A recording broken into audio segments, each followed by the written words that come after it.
We are going to follow the money. Everything you need to know can be understood with this simple phrase: follow the money. And believe me, that's what's happened. Here comes the money. Here we go. Money talk. Here comes the money. Welcome to College Sports Follow the Money, an all-new podcast diving into the critical issues surrounding the big business of college sports. I'm Andrew Monaco, joined by former president of Texas A&M University and former chancellor at the University of Missouri, Dr. Bowen Loftin, and former vice president and general manager of Fox Sports Southwest, Jon Heidtke. From NIL to the transfer portal and opt-outs, to the college football playoff, conference realignment, and more, we tackle the key issues facing college athletics today and into the future. I need to feel you, Jerry! Show me the money! Jerry, you better yell! Show me the money! Show me the money! He's the loudest black man!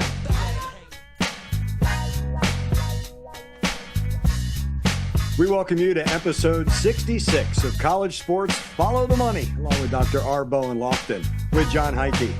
I'm Andrew Monaco. Nick Savage is our producer. We're glad you're with us for this episode. And we've got a fun one, that's for sure. Before we get to the topics, let's say howdy to the fellas. Howdy, Prez. Howdy. And howdy, Jon. Professor. How are you today? Are your classes going well? I am in class. I'm going to have to probably arm wrestle both of you for a couple slots here before the semester's over. So the students always enjoy your knowledge, and another opportunity to promote our podcast to the up and coming viewers of the future generations. Fantastic. It's always an honor to join Professor Jon Heidtke in front of an extraordinary class of young people who are learning about media and sports, which there's a lot to learn about, sir. He has been a part of sports management, right, Jon? I'm still learning myself, FYI. Isn't that the truth? Isn't that the truth? I know some of Jon's coworkers, Professor wouldn't be the first nickname they would give him. I'm fairly certain. Probably true, but I wouldn't go there. No, neither will I. Okay, I've always told you guys that if we start a separate podcast, it would be unintended consequences, right? How about unforeseen circumstances? Topic number one. Quarterback at Holy Cross decides to go to UNLV to follow the money. The problem is he's no longer the quarterback because there's no money right now. It is NIL deal not fulfilled. That's the first topic. Guys, have at it. Well, Andrew, this is fairly late breaking stuff here as of this podcast recording time. What's odd about this is, of course, the guy understands the rules. So the team is 3-0 right now. If you play 4 games, as I understand it, redshirting is no longer an option for you. So he decided to duck out right now. Presumably he'll go to the portal, but no one really knows for sure. But he's definitely going to redshirt right now in his own choice. What I find interesting is that everyone involved seems to have a different story. What he's saying, what the schools are saying, what others who are in their collective area are saying seem to be all different. And I don't quite get that. What he said early on when he didn't really give the answer, but the implication was that the NIL deal I was promised here was not fulfilled. It's almost the words he said. And yet when you hear the official pronouncements of the Department of Athletics at his school, when you hear the collective comments as well made publicly, they seem to say, no, he's not accurate with his comment. So I don't know what the truth is. Maybe you guys know what I know here, but it's just one of those confusing things here. But he's definitely out, I believe, as quarterback, and he may well resurface somewhere else. The guy clearly has some talent at quarterback, no question about that. And he's navigated this team to a good start for the year. My question is, has he played yet? Was he their starting quarterback, or has he been riding? Has he not been in games? No, he's played. He started those 3 wins. Yeah. And now you are allowed to have an agent. In this day and age, you can have that. Agent is saying something. School is saying something else. I don't know when UNLV fulfills that contract. I don't know if it's every week, every month. So not sure, but he's pulled out. he can do this to save the year. He can't transfer until December, though. That will be the thing. But he's taken himself out. There's another player who it's not NIL related, is also going to do something, save a season, a teammate of his, and he is out. But it's convoluted, Dr. Loftin, because of the point that you said. He said, she said, they said, who said, all of that. I'm not sure we have the entire story. Well, my concern is this, Andrew, going forward. This is going to become, I think, more common because of the looseness or lack of and clarity of the rules right now. People just believe they can do almost anything, and maybe that's true. But we're going to see more such things happening. I mean, there was a case a while back in Florida. The guy promised a certain amount of money, and it was millions, and didn't come out of the person it was going to come out of. And so he backed out of that deal. That was pretty well documented a couple of years ago. So that was the first one I was aware of any consequence. This one is now, I think, interesting because of the timing. He waited as long as he could. I think he, at least from my standpoint, wanted to give the school and the collective a chance to fulfill whatever the deal was. And I'm sure that fairly soon, UNLV is a public school, so pretty soon, unless it was purely a collective contract, the contract will come out publicly. We'll know exactly what it said, and that may give us some ideas of who really is telling the truth here. But I believe this may be a harbinger of what's going to happen. We're going to have more and more players being unhappy for whatever reason and opting out in the middle of a season, which in my day was unheard of. Unless you were injured, you didn't opt out. And that the opt-outs began during COVID, during that time period of social justice and social unrest. That was also happening. Totally understand it. This is not great, Jon, for if it is the school not fulfilling, that's not great if you want to go get recruits. Another side of this is he's doing this to his teammates. And I know they're very separate issues, but there's a lot of different issues through all of this, through this opt-out. Yeah, I've looked at it, but it's kind of hard to see. From what I've read, it looks like everybody's right and everybody's wrong. So when you get into that kind of blender, it's going to be interesting how this all eventually gets resolved, if it does in fact get resolved. But to me, it points out a couple of glaring issues with the process here. One is, again, certainly there's no lack of rules right now to kind of would help dictate this and create these things from happening. The first thing, from a contractual standpoint, from the kid's standpoint, this once again makes it, you get to get these things in writing. So how does the young man get that? If the collective is offering him something that the school's not aware of, because the school can't technically be involved in the collective, conversations, you've got that whole dynamic, which is what I think Dr. Loftin was referring to with this, with the quarterback was going to go to Florida. Then you've got, okay, who's responsible for this at the end of the day? Both parties seem to have certainly there's, that there's wrong on both sides of these. How do you get the contract? When are you going to get paid? What does that look like?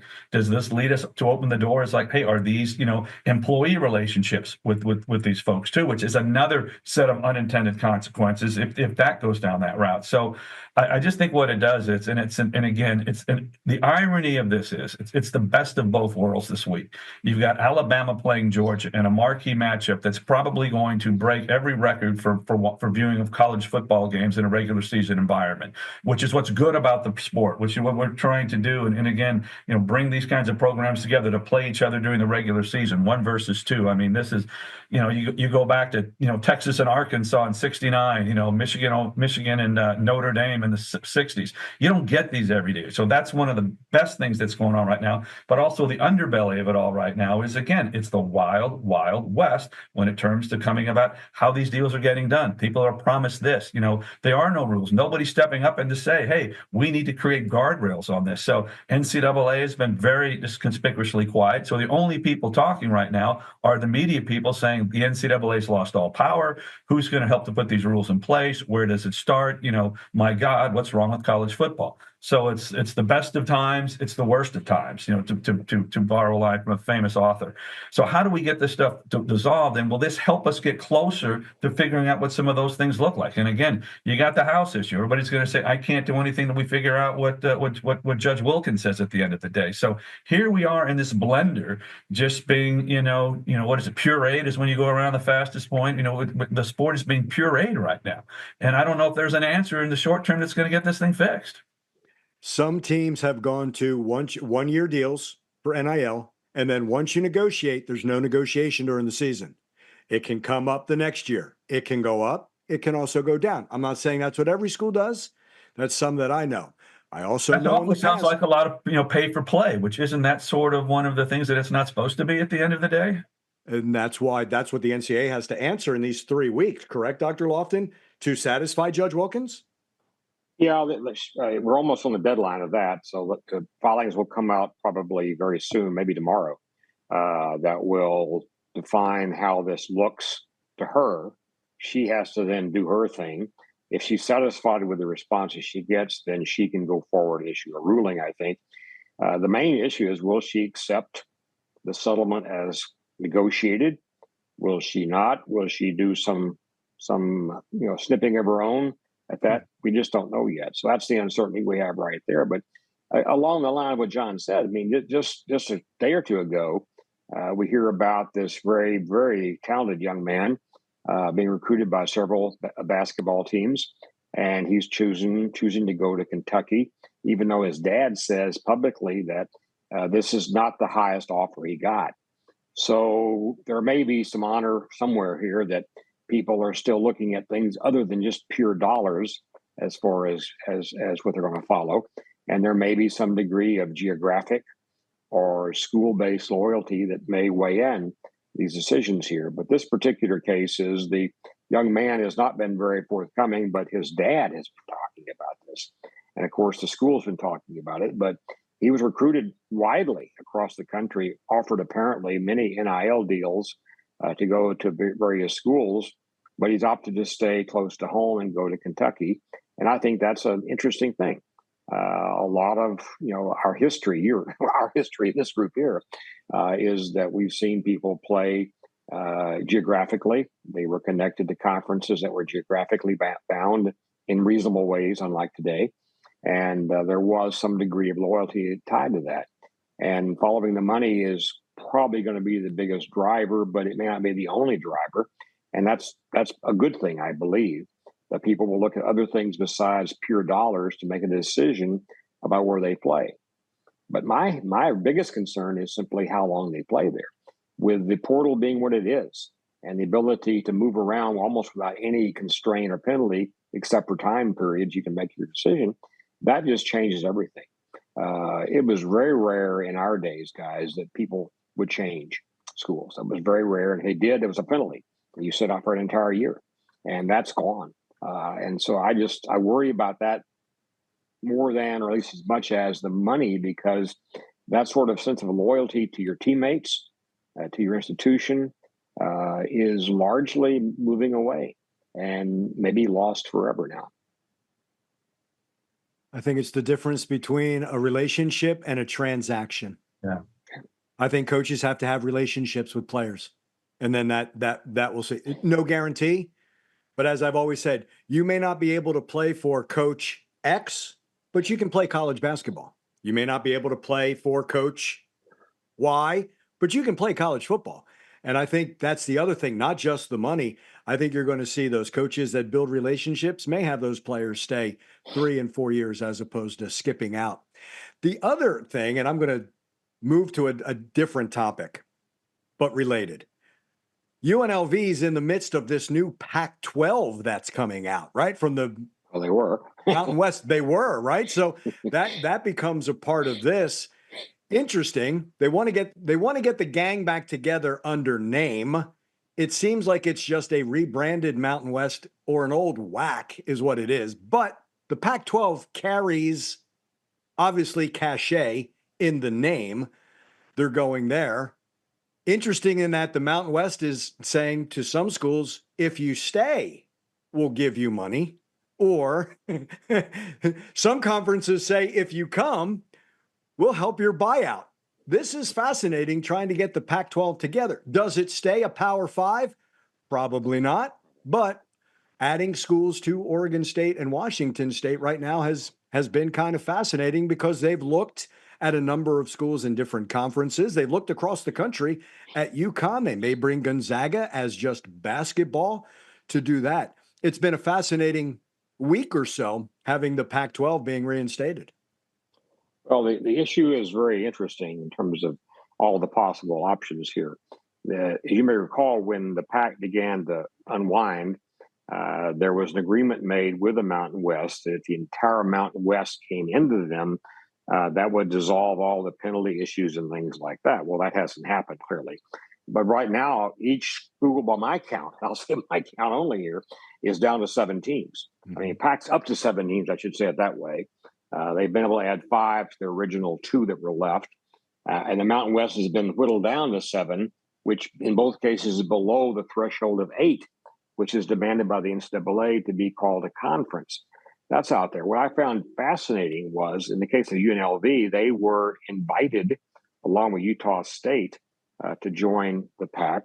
Utah State has said yes, but UNLV said no. And I'm hearing the reason is, at least partially, that they were offered like $25 million by the Mountain West coming out of the penalties being paid to them by the Pac for the teams they've already taken in. So, wow, what an interesting set of following money's following all kind of pathways here, guys.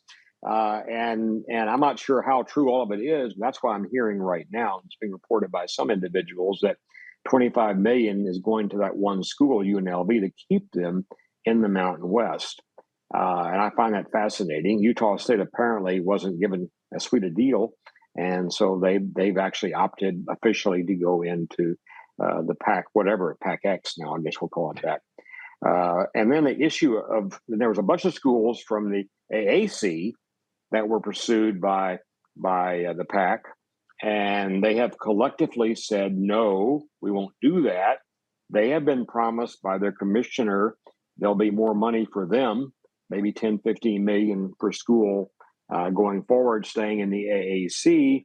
And I really want to hear Jon talk just a little about TV here. I mean, ultimately, the money source is largely coming from TV contracts.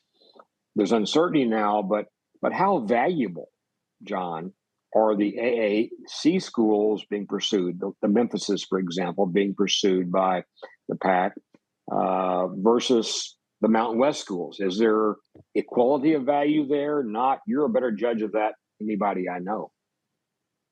Well, again, there's a lot to unravel in this conversation as well, but I'll try to keep it at a very high end. One of the things that those schools have to offer are time slots in the West Coast. You know, I think, again, we're seeing what's happening. Fox has really leaned into their noon kickoff time. ESPN nights and afternoons are sort of their window, you know, and again, but there's that late night window that still people watch. I mean, whenever Colorado's in that 9:30 central kickoff window, they seem to do pretty well. So there is a need for content in that window. All right. Can the Big Ten provide it all the time? Possibly with their West Coast schools. But I think here's a group now that would help you do that on a Friday, on a Thursday, on a Tuesday, on a Wednesday, whatever it would be, to help them, you know, bring games into that window. So from that perspective, I think there's value as a former TV exec to be able to put some decent games in that particular window. I think we've seen what Fox has done now. It's Friday. They've basically taken all the rights that they have. They have to produce those games anyways. And now they're moving games to Friday. And their first couple of games, Nebraska, Illinois, et cetera, those were the highest rated or most watched games on that Friday night. Now, are they infringing on high school? Are they doing some other things? Everybody's a little bit worried about that. Yeah, but I don't think those are the issues that are driving the bus anymore on that. So you've got that going on. So I think, again, the windows are important to TV executives here. And I think, again, that there was no streamer that jumped into this process. Turner needs some games because they've lost the NBA, so they're trying to piecemeal everything they can to create value when they go back and deal with the direct TVs and the charter cables of the world, that they're going to be able to maintain those affiliate revenues and affiliate fees that they've generated. We don't talk enough about that in these conversations, but that's certainly driving some of these conversations as well.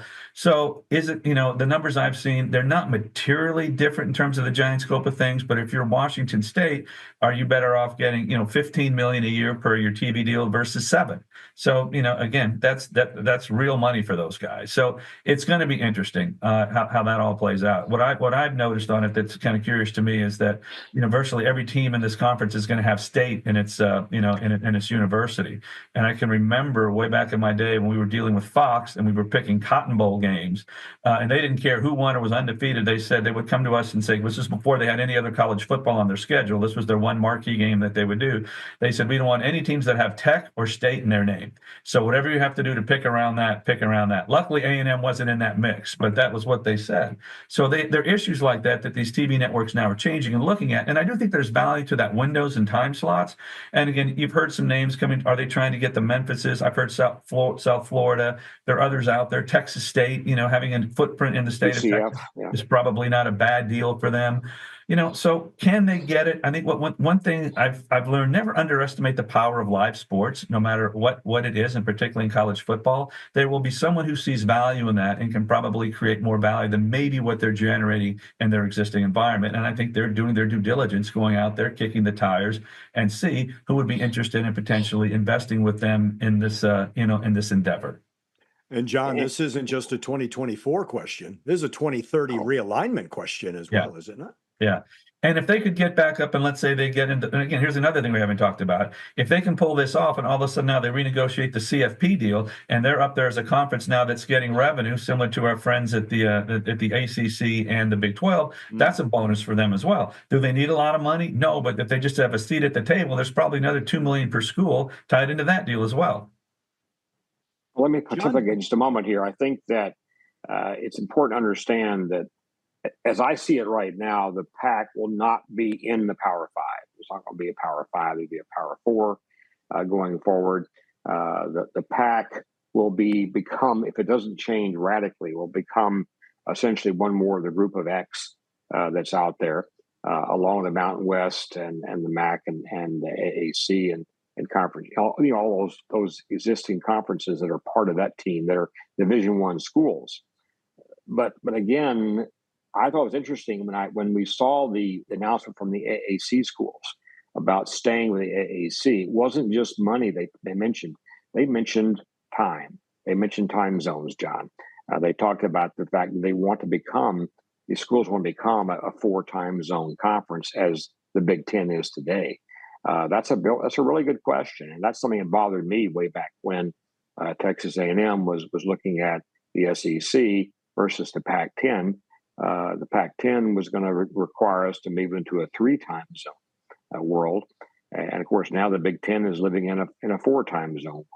And you've already mentioned the fact that there are these West Coast time slots. I get that, I understand that, but the West Coast is a pretty fickle place for TV viewing, as we all know. But I do think it was interesting the AAC schools did not just talk about money.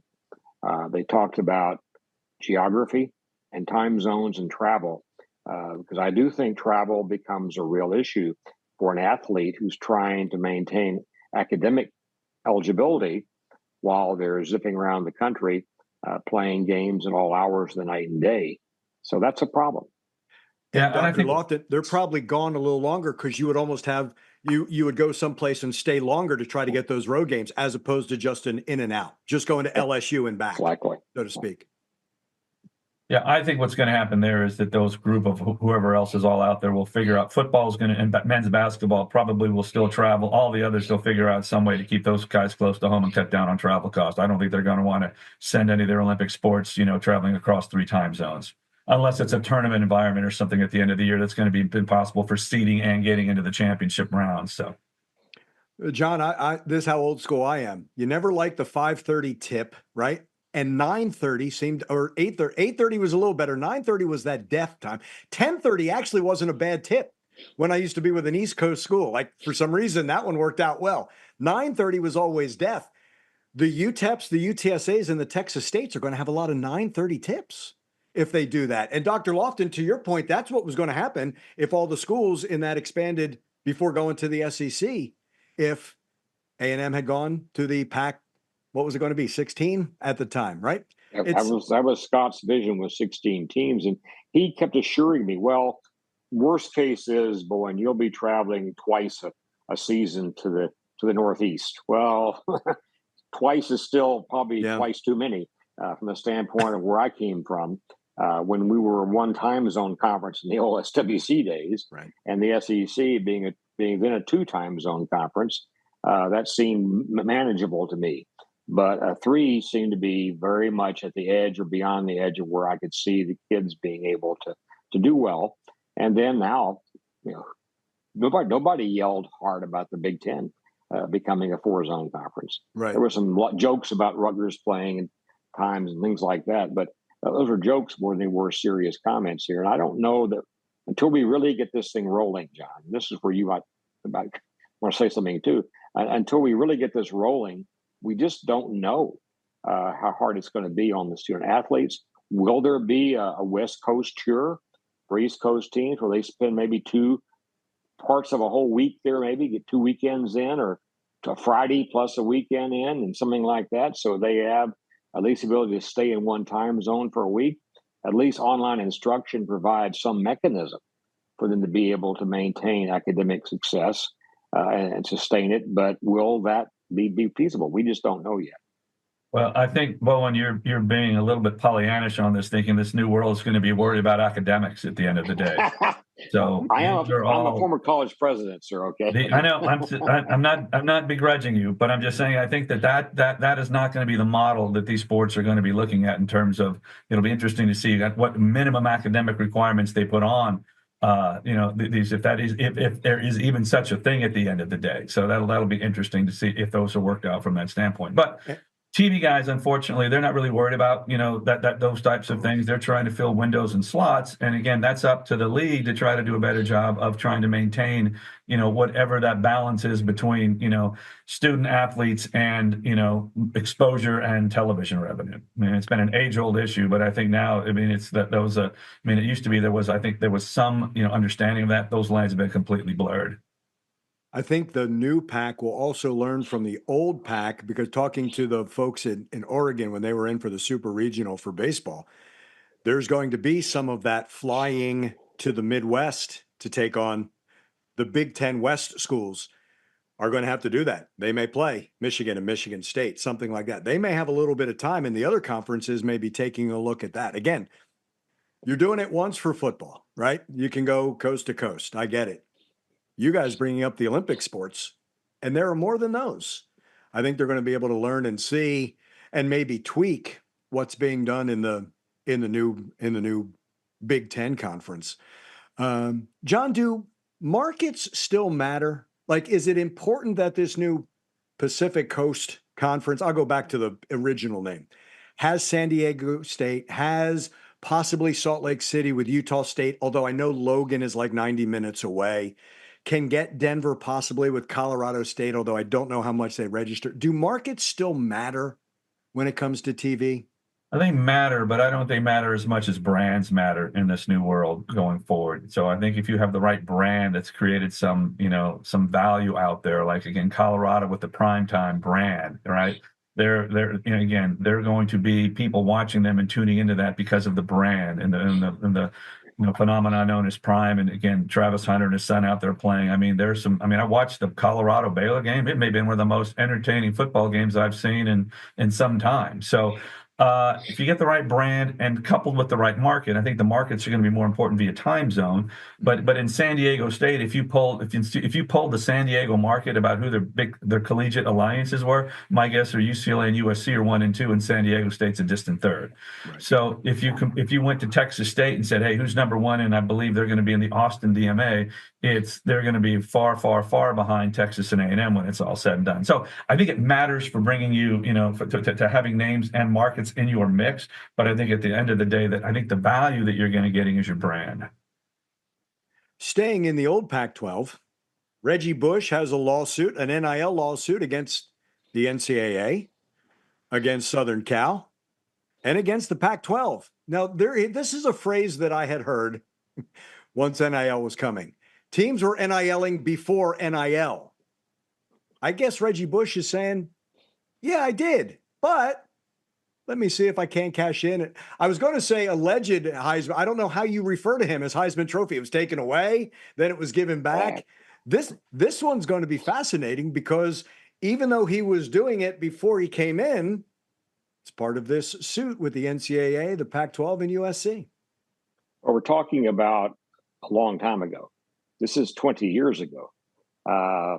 Judge Wilkin made a very specific choice, as did the settlement group negotiating all this with a House case, to stop at 2016, going back in history and trying to recompense people for lost NIL.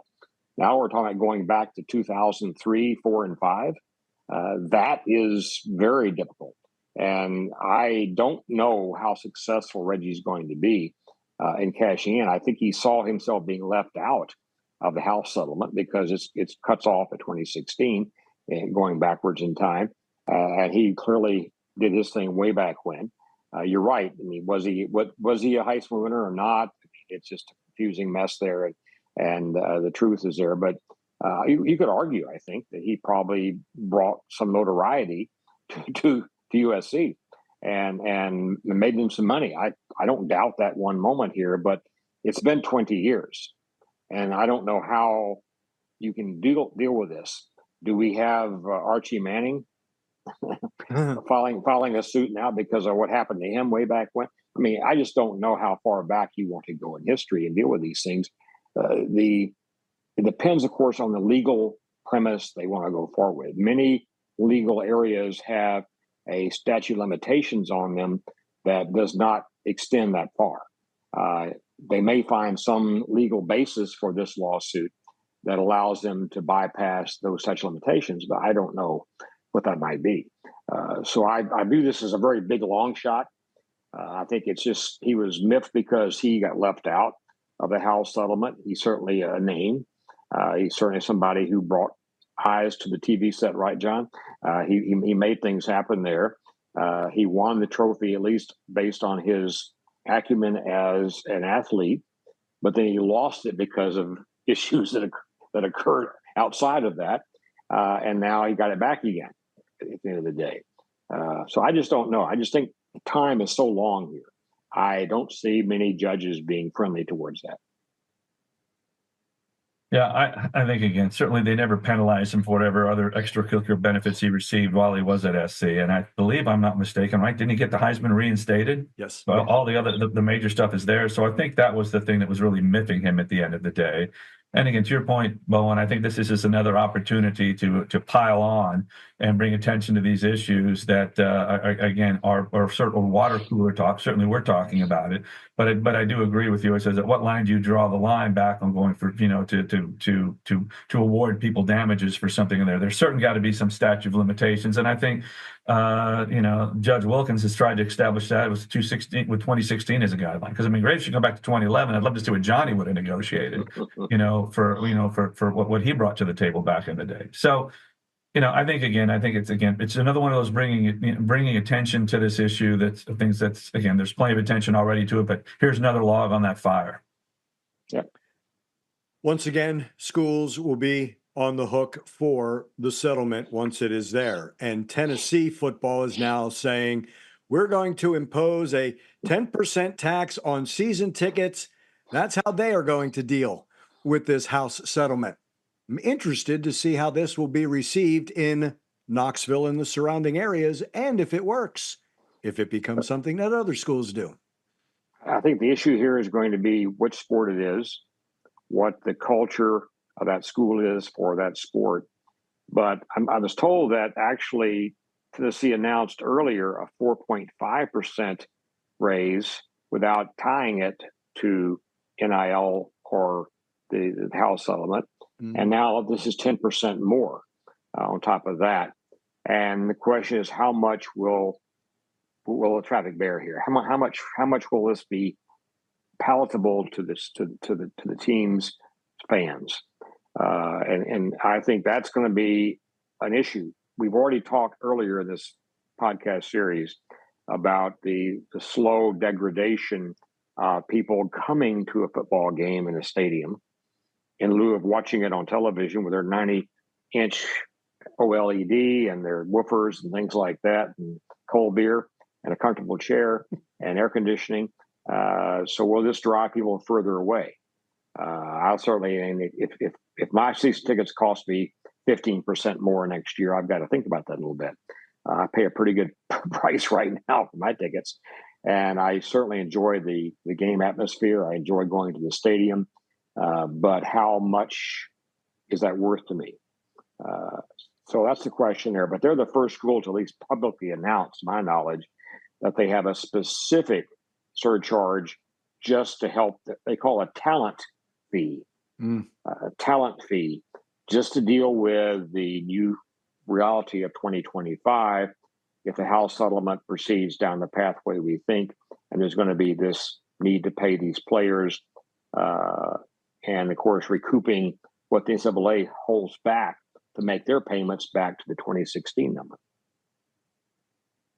What I like about it, I think, is its transparency. It says, you want to come watch Tennessee football, we're going to add another 10%. It's going to pay the players and their talent fee. So if you're a fan of football, you're all contributing in to help us meet this need.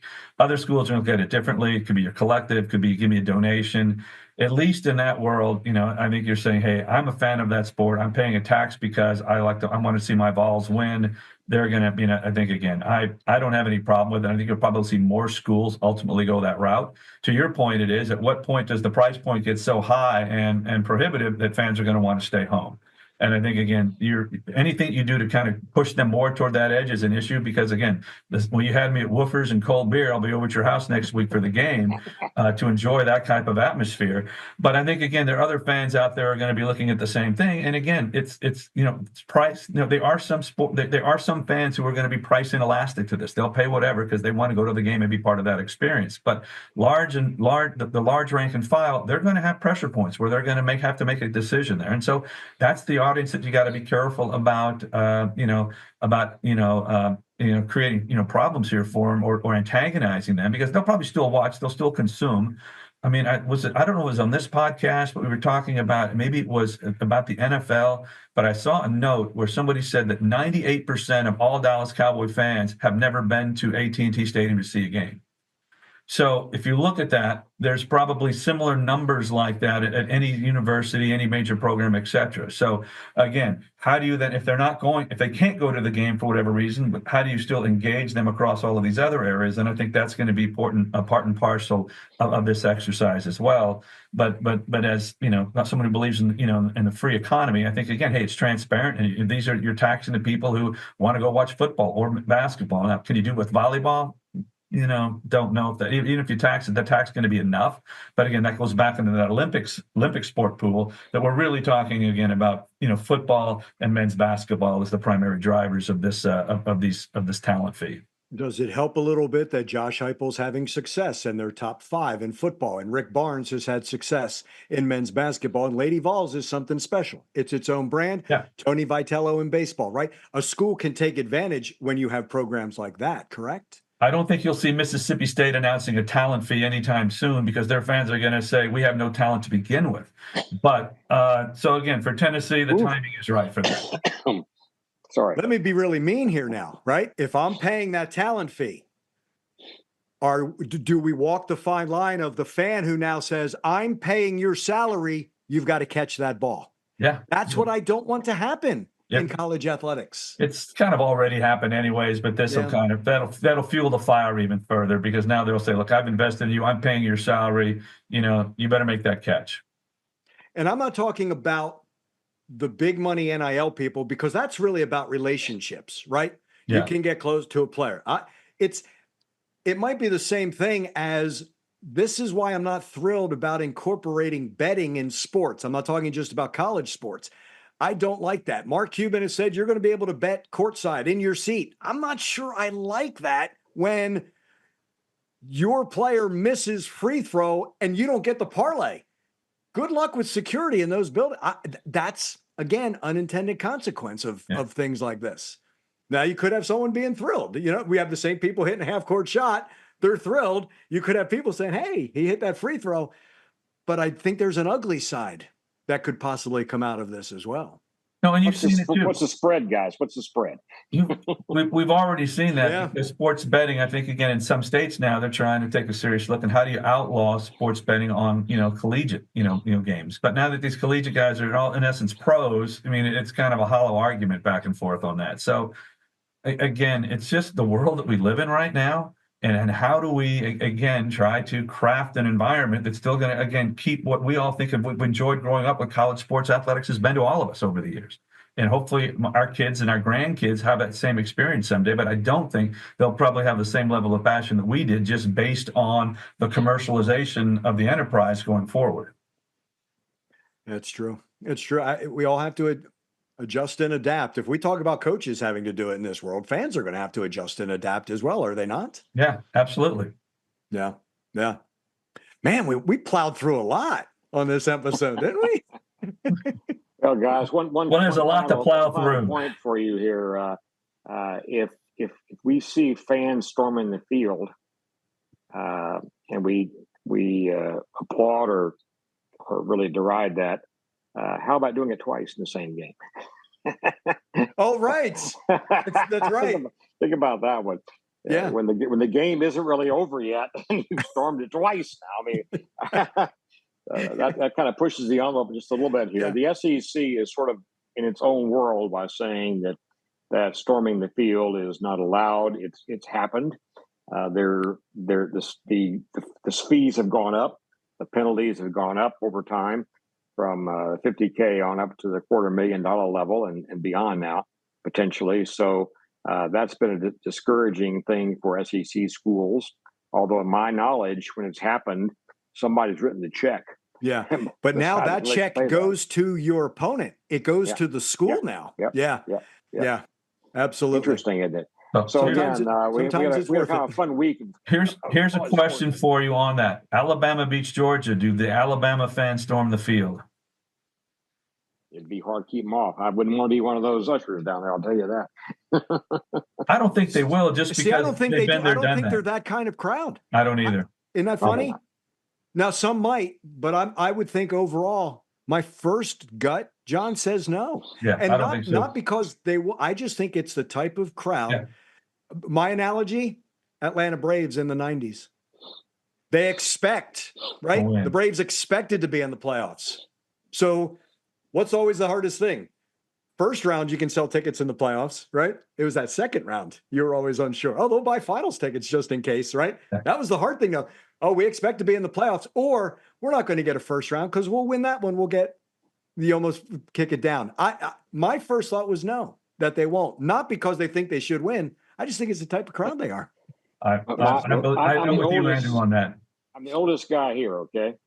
And I can tell you there was a time when I went to games at Baton Rouge that we wouldn't worry about that because they were so drunk. They couldn't have gotten to the field, okay?